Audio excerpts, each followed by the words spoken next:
1000 የመማሪያ ክፍሎች ተሰሩ። የት? አዲስ አበባ ውስጥ በአንድ አመት 19000 ፕሮጀክቶች ተጠናቀቁ። የት? አዲስ አበባ ውስጥ። ያስለቅሳል። ሆኖ ሰምተን እንኳን አናውቅም። 19000 ቤት አይደለም ፕሮጀክት 19000 ቤት ያስለቅሳል። እነ አዜብ መስፍን እነ ምግበይ እነ ምናምን ተከፋፍለው የበሉት በቢሊዮኖች የህዳሴውን ግድብ ለመስራት ከህዳሴው ግድብ በላይ በልተዋል። አዜብ መስፍን ብቻ የበላቸው የታወቀው ዩጋንዳ ውስጥ $4 ቢሊዮን ነው። የጠላትነቷ ዩጋንዳ ነው ኢንቨስት ያደረገችው $4 ቢሊዮን።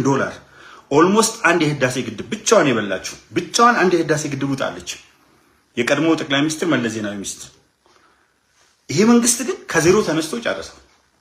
ባዶ ካዝና ዜሮ እኮ ቢሆን ጥሩ ከኔጌቲቭ 900 ቢሊዮን። እቺ ውሸት ከሆነች ብሔራዊ ባንክ ሄዶ ማረጋገጥ ነው። 900 ቢሊዮን ብር ዕዳ በነገራችን ላይ ለብልጽግና እኮ የሰጠ ነው። አንድም የኢኮኖሚ ዕዳ ፋይናንሻል ዕዳ ኢኮኖሚክ ክራይሲስ ነው አንድም።